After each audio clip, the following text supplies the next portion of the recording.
Everybody, this is Dream, and today we have a 5-game slate here on DraftKings. The slates are different between DraftKings and FanDuel. On FanDuel, you get an extra game or two, I think, so I'm really just going to do DraftKings today. The slate's kind of funky. There's a massive amount of injuries as well, which is going to make it even crazier, so that's always fun.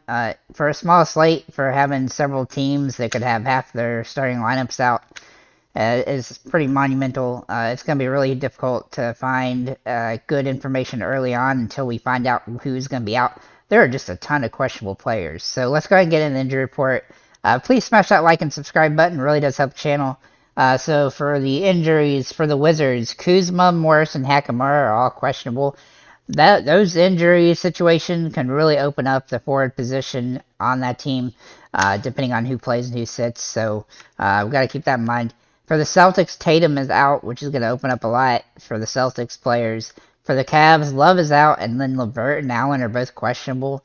If either of those two guys miss, that opens up a lot. For the Pistons, Ivy, Bogdanovich, Stewart, and Bay are all questionable, and Cunningham is still out. My goodness, I mean, depending on how those things go, we're going to have a ton of different possibilities based on how that situation plays out. For the Grizzlies, Bane is out. For the Knicks, Brunson, Reddish, and Rose are all questionable. That would definitely open up some options if Brunson is out. For the 76ers, Embiid, Harden, Maxey, and Thibault are out. This is the only team that we really have that have a lot of guys out that we know exactly how they're probably going to play, but which gives us some good upside options on this particular slate. And then for the Magic, we have Carter Jr., Suggs, and Fultz, and Okeke are all questionable. Ross is probable, and Cole Anthony is out.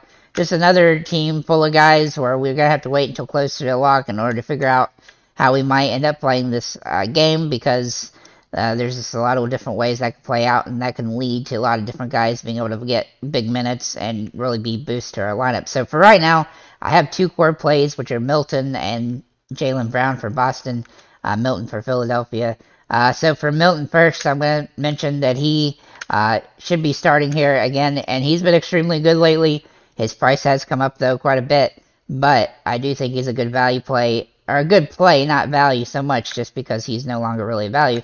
He does have massive upside. He's playing tons of minutes, and he's been getting rebounds and assists pretty good. Even when he played limited minutes early on in the season, he had some good games, so I really expect him to play well in this one and pay off at this price point. And then Jaylen Brown, his usage just skyrockets when Tatum is off the floor, and he should get a maximum amount of minutes in this game, and he should have the opportunity to 5x relatively easily.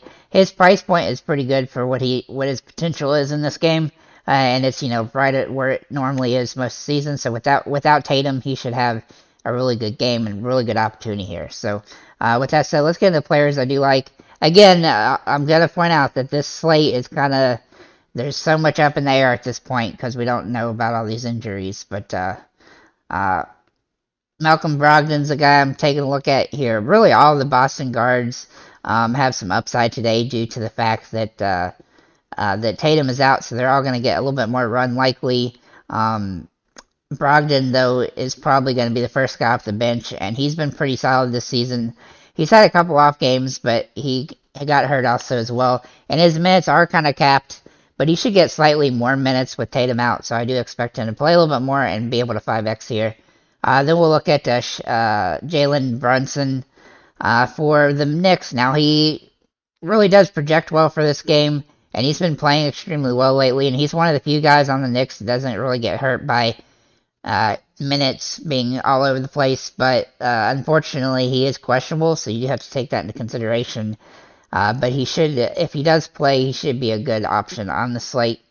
Then we'll look at John Morant. Now, Morant looks like he's just a little bit too cheap for the matchup. This game should be the highest scoring game on the slate, and so he definitely has some viability as a result. And we all know he has some big time upside. The real risk here is that, half the guys from the Knicks ends up being out, and then the game becomes a blowout or something. But overall, I still think he's a pretty solid play on this slate. Then we'll look at Tobias Harris for Philly. Excuse me. And he has some good upside in this matchup with a lot of guys out for the 76ers. He's been very inconsistent though, but he does have a lot of upside as a result of the injuries, and so I do think he's a viable play on the slate. Then we're going to look at Denny Abdigi for Washington. He's just been extremely good lately. His price point is still pretty good. He actually came down a little bit. Obviously, he's got to keep starting to pay off here. He had one bad game against Miami, but other than that, he's been getting 30-plus minutes, and if he continues to do that, he's going to be a top-tier option on the slate. It's still a bit of tough a matchup here against Boston, but overall, it's an interesting option to play here, especially with the price point and what his production has been. RJ Barrett has been pretty solid, even though he is a streaky player. He has tendency to have big games, and he's definitely in a situation here in a fast-paced game where he should have the opportunity. Then we'll look at Montrezl Harrell. He should be starting for Philadelphia against Orlando. I'd like him more if some of the guys from Orlando's out, but we'll have to see. He does have double-double potential if he can get up to over 25 or so minutes. He's been up and down all season long. He doesn't play consistent minutes, though. But with Embiid out, he's definitely going to have some opportunity. Then Al Horford, his price finally came up. Now, the problem with him is that he, his price has come up. But he's been really good lately. This game should be an opportunity for him to score more with Tatum out. So I do like him, but he is a little bit risky with his price rising some. And then Steven Adams for Memphis. Again, another guy in the top fast-paced game. He tends to play more minutes against teams that have, a couple big guys to kind of go up against. And in this particular game, he should have that opportunity.